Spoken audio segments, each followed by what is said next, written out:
Welcome to Freethought Matters. I'm Laurie Gaylor. And I'm Dan Barker. We're co-presidents of the Freedom from Religion Foundation, which produces this public affairs program. Today, we're going to talk with former U.S. Representative Susan Wild about the need to bolster secularism in Congress.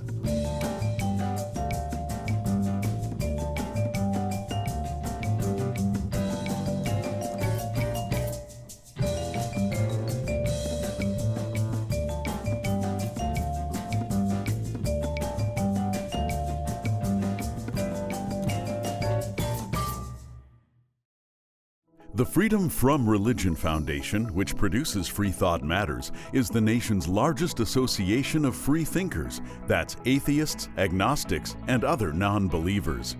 We invite you to join us in our vital work to keep our secular government free from religious influence. Become a member at FFRF.org or ask for a complimentary copy of our newspaper, Freethought Today. Freedom depends on freethinkers. Watch prior episodes of Freethought Matters on FFRF's YouTube channel.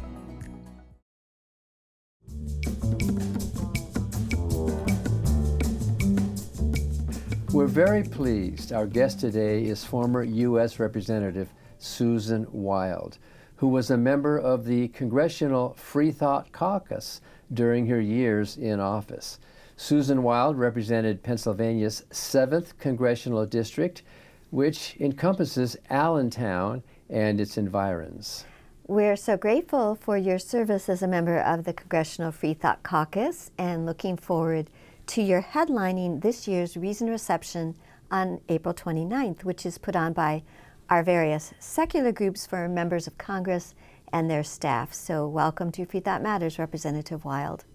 Thank you. Speaking of the Congressional Freethought Caucus, what drew you to that caucus and why was it important to you to be a part of that effort to work for the separation of state and church? So I was actually approached by Jared Huffman and Jerry McNerney after an issues conference my first year in Congress, after I had been asked to give the invocation by Speaker Pelosi at the conference, which was a challenge, and I actually had an excellent speechwriter on my team who had worked in the Obama White House, and I went back to him and I said, Jan, we've got this challenge. I've been asked by the speaker to do the invocation, but as you know, I am not religious and I don't like to make a lot of references to religion, and so you're going to need to help me out with an invocation that doesn't do that. He prepared a masterful speech, which I delivered at the Issues Conference.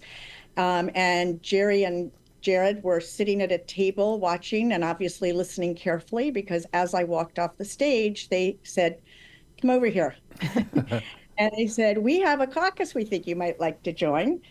And once they explained it to me, I said, I absolutely would like to. And so that was my introduction to the Freethought Caucus. Why was I interested in it? Well, because it captured something that I feel incredibly strongly about, which is that religion has no place, no religion of any kind has any place in our American government. People are welcome to participate in whatever religion they care to. That's expressly guaranteed by the Constitution, and I respect that.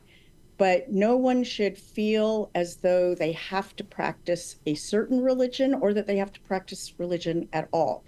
And I have felt that for a very, very long time, probably since my teen years.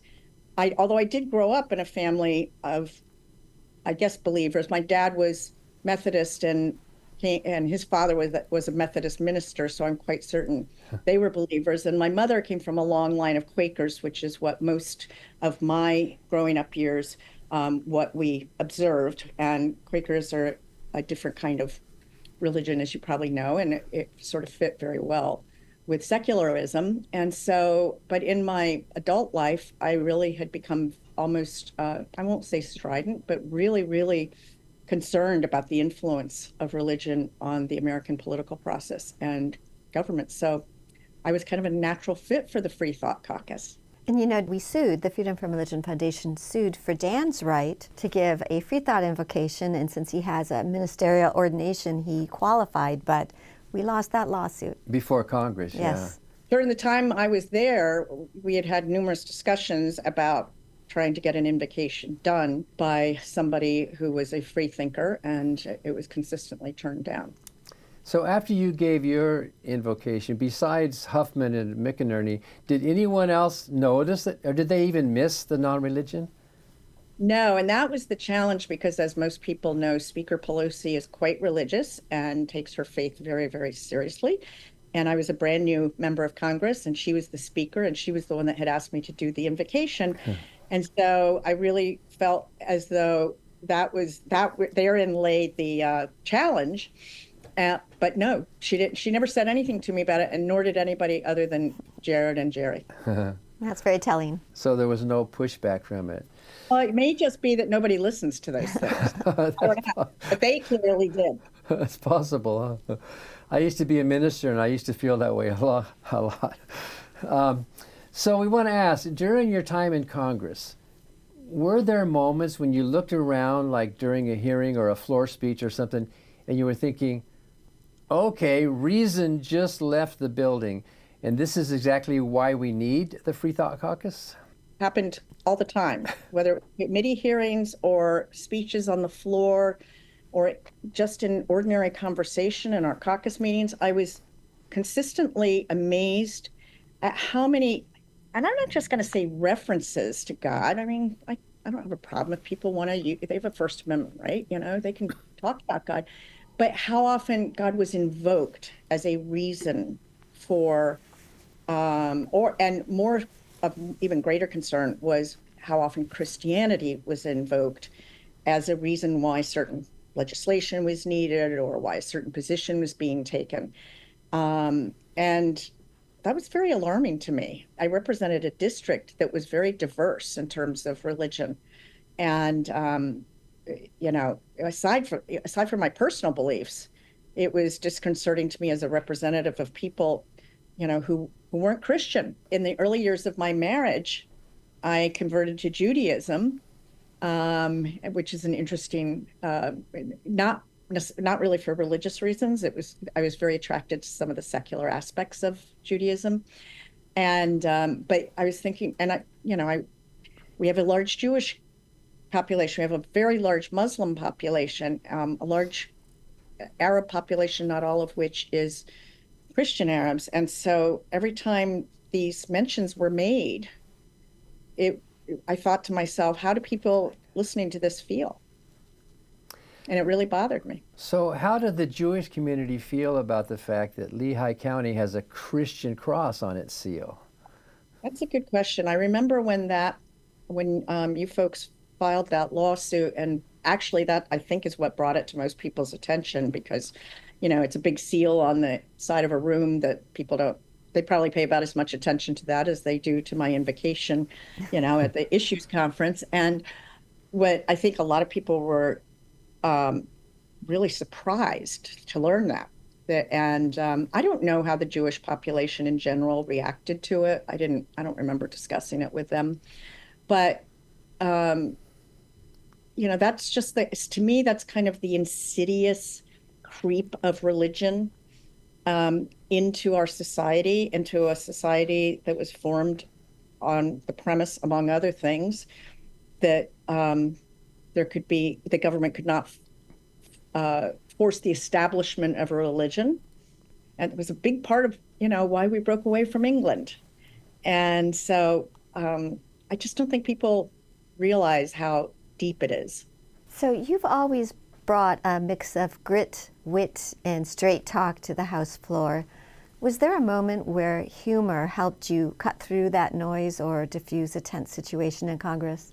Oh, you know, my humor at times can be quite acerbic. And particularly when I was up against somebody on the other side of the aisle, whatever the issue might be, if it was something that I strenuously agreed with, I tried not to employ too much of that acerbic humor. I do think humor is essential to getting through the job of being in Congress. And I very much enjoyed humor that I shared with a lot of my colleagues, where I could be a little more acerbic than I could be, in a public platform. But I've been told that I inject a lot of humor into remarks and that kind of thing. When I did town halls in my district and that kind of thing, I often tried to raise the levity and reduce some of the tension or stress.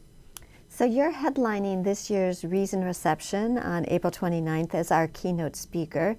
It's the secular community's marquee event. We celebrate the work of the Congressional Freethought Caucus with wit and substance and maybe a few good-natured jabs at Christian nationalism. So can I ask, what are you planning to bring to the mic besides Zoe the Congress dog? Zoe the Congress dog actually probably won't be there. I'm pretty sure she's completely secular. All she really cares about is her tennis balls. So, I saw that I was billed as having a sharp wit, which certainly raises the stakes for my remarks. And I will be reflecting on much of what I saw in Congress and how I think that religion and let's, I guess, call a spade, Christianity is, I would say, I shouldn't even say creeping, barreling into our government. And that is exemplified, of course, by the fact that we have a Speaker of the House, Mike Johnson, who flies the Christian nationalist flag outside his office. And the banner on it says an appeal to heaven. Yet it's right there alongside the American flag. And it just kind of shocks me. Wow. So I'll be talking about some of my experiences in Congress and my concerns. And that'll probably be less witty. But I'll also be talking about some of my family experiences that really have shaped my views on this. And I'm not going to share those now because then I'll give away some marks. So a lot has changed in the government and in the Congress since you left in January. What do you think are the biggest challenges facing Congress right now? And in particular, how can free thought values like critical thinking and secular government and evidence-based policymaking, how can they help address those challenges? Boy, that's a big question. Obviously, I'm dismayed by what I'm seeing in the country at large, with the administration and the Republicans who have a very slim majority in Congress who apparently are just not going to break stride even once against Donald Trump. And go figure, I'm wondering when, okay, I'm going to use this comment. When are they going to have their come to Jesus moment with president or with each other and say, we are really screwing the American people with a lot of what we're doing. And, these recent tariffs are the most, obvious example. And we've got to break with the president. And, I just talk about adherence to a deity. Boy. The Republican conference, that's where they are. And that really, really concerns me. And but specific to the issue of Christianity and religion and the fact that we have a Speaker of the House who flies the Christian nationalist flag outside his office, which is a very grand office, that tourists see all the time when they're in the Capitol. The fact that he regularly invokes Christianity, Jesus Christ, and God into remarks that he makes, as do most of the other Republican members of Congress. The fact that they regularly kneel to pray in the well of the floor of the House, in front of where you see the Speaker or whoever's presiding that day, they take a knee often and do this prayer thing, which I think is really just not appropriate in a government location. If they want to step outside and go have a private prayer breakfast or whatever, have at it. That is their right and their freedom. But we are supposed to be in the business of governing this country free of religious belief. And I don't think I have to tell anybody in your audience, but it's worth commenting on, that this country is composed of many different religions and people who are not religious at all, including atheists. people who don't think about religion. They might have one that, when a hospital form asks them what their religion is, they might put in, I don't know, Methodist, but they haven't been to church in, 35 years, and they don't really ever think about it.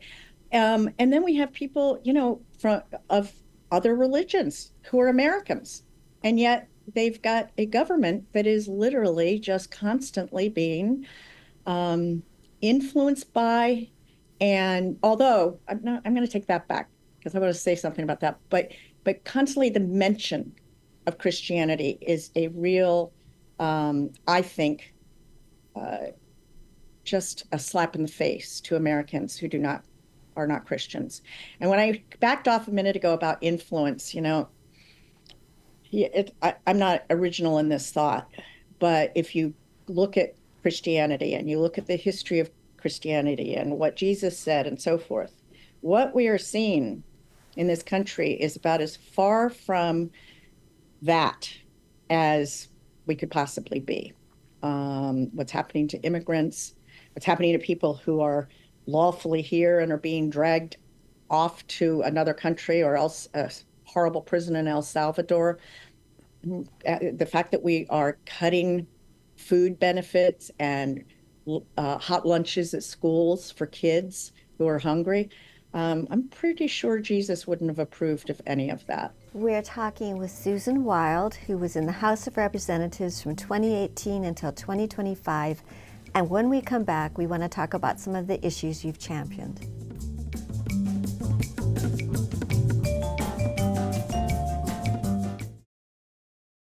Hi, I'm Ron Reagan, an unabashed atheist, and I'm alarmed, as you may be, by the intrusions of religion into our secular government. That's why I'm asking you to join the Freedom from Religion Foundation, the nation's largest and most effective association of atheists and agnostics working to keep state and church separate, just like our founders intended. Please join the Freedom from Religion Foundation today. Ron Reagan, lifelong atheist, not afraid of burning in hell. My name's Jarvis, and I'm an out-of-the-closet atheist. There are many reasons why I'm an atheist, but I'll start with the crudest explanation. I'm sure many of you have seen Clash of the Titans or The Immortals or 300, these blockbuster films about ancient Greek or Roman religion, which we now call mythology. But back then it wasn't mythology. It was very real for them. They genuinely believed that you had to put a coin in a person's mouth before they were buried so that they could pay for the literal ferry to the afterlife. Just as many people today believe that they should eat crackers and wine on a Sunday, or that God wants women to hide their bodies under black burqas. Every religion that has ever existed, and there are many, have all believed that they were right, that their rituals and rules and beliefs were 100% correct, and they all thought they nailed it. But where are they today?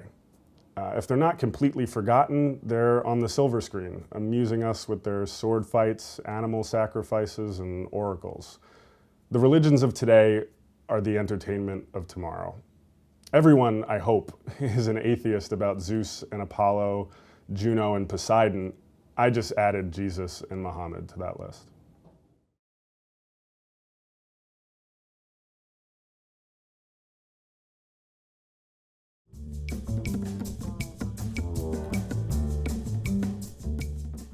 Welcome back to Free Thought Matters. We're talking with former U.S. Representative Susan Wild, who was a member of the Congressional Freethought Caucus during her years in office. Representative Wild, so many people feel disillusioned or even frightened over politics these days, almost like facts and truth just don't matter anymore.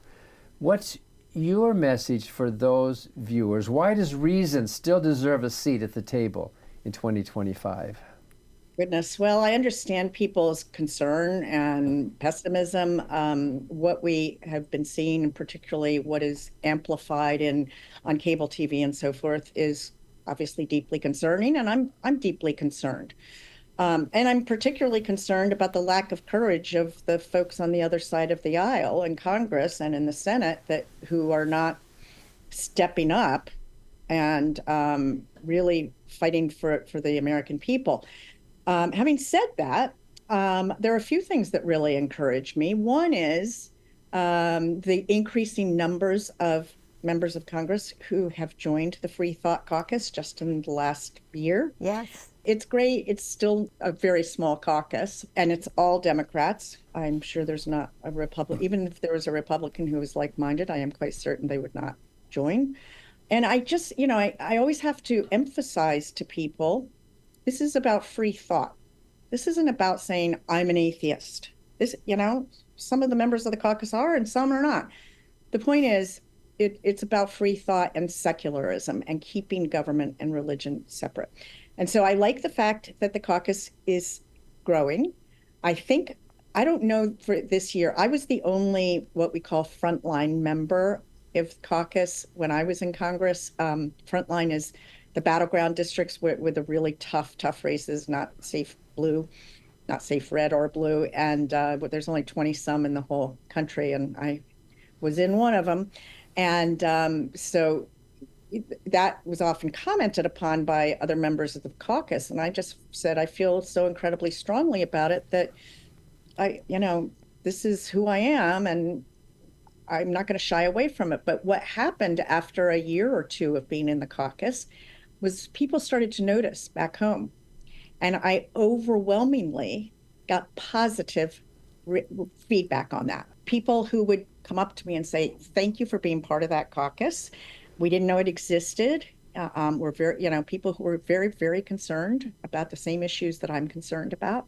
The number of people who indicate none or unaffiliated as their religion when asked to do so, the number of people who, young people in particular, religion is the last thing in the world that is influencing their vote.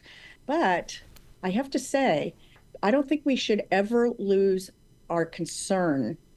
I'm not saying pessimism, but our concern about the efforts of Christian nationalists to take over this country. No. Because I believe, much as, the GOP really laid the groundwork for the destruction of Roe versus Wade over many, many years, almost on the down low, I feel as though that's happening with Christian nationalism.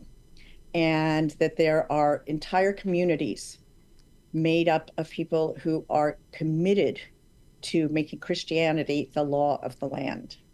I think our Speaker of the House is, but aside from him, I think this is a somewhat covert movement on the ground and not so covert in the halls of Congress. Well, challenging that is why the Freedom from Religion Foundation exists, and along with the Freethought Caucus. So as we're recording this in early April, this is right after the election results here in Wisconsin, which was framed as a referendum on Elon Musk, and he lost. So that was very heartening, wasn't it? It was very heartening to know that somebody, the richest man in the world, couldn't buy that election. Yes. So we see some hope there. I see hope, yes. But again, I see hope in almost I am always a glass half full person.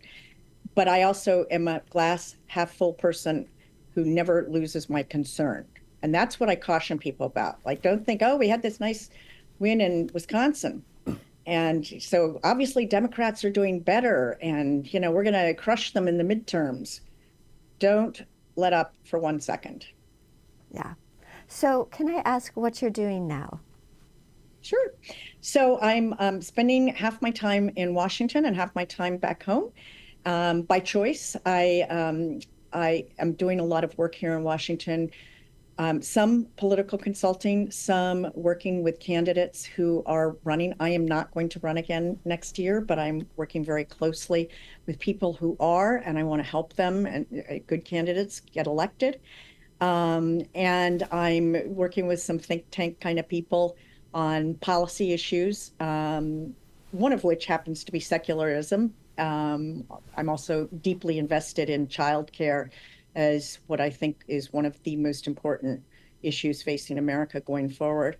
And so I'm doing those kinds of things, and it's a stimulating life minus the stress of running in a super tough district every 2 years. And when you're in a district like mine, the campaign never stops. You get elected one November, and then by January, you're starting to raise money again, and it's really disillusioning. So And that's their issue. Must get rid of money in politics, but we could spend a whole day on that subject. So for Americans, voters watching this right now, any other words of advice? What should people be doing to prepare for the midterms and 2028? Okay, I'm going to implore people, I'm going to beg people, and I wouldn't be surprised if the people who listen to your podcast are pretty politically engaged, but don't live in a bubble. And believe me, for the last 10 years, probably I've lived in somewhat of a bubble. My friends and family and so forth are like-minded. You're not going to influence change by doing that. People need to be incredibly invested.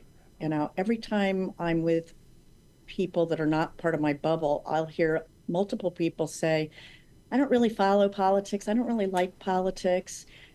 And I guess what I'm here to say is that if you don't like politics, then you must not really like democracy, because that's what's at stake. And it may sound ephemeral, but it's not.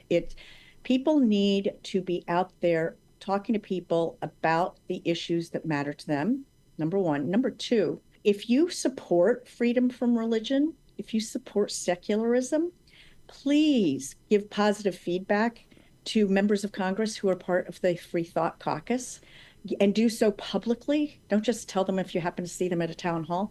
Do it publicly on your social media, Facebook page, whatever, so that other people can see it and realize that this is mainstream thinking. This isn't some kind of bizarre, wacko thinking, and support those kinds of candidates. Well, thank you. We love that advice. We're looking forward to seeing you at the Reason rally. Thank you so much for joining us today. Thank you for having me. It was great. And thank you for watching Free Thought Matters. Because free thought matters.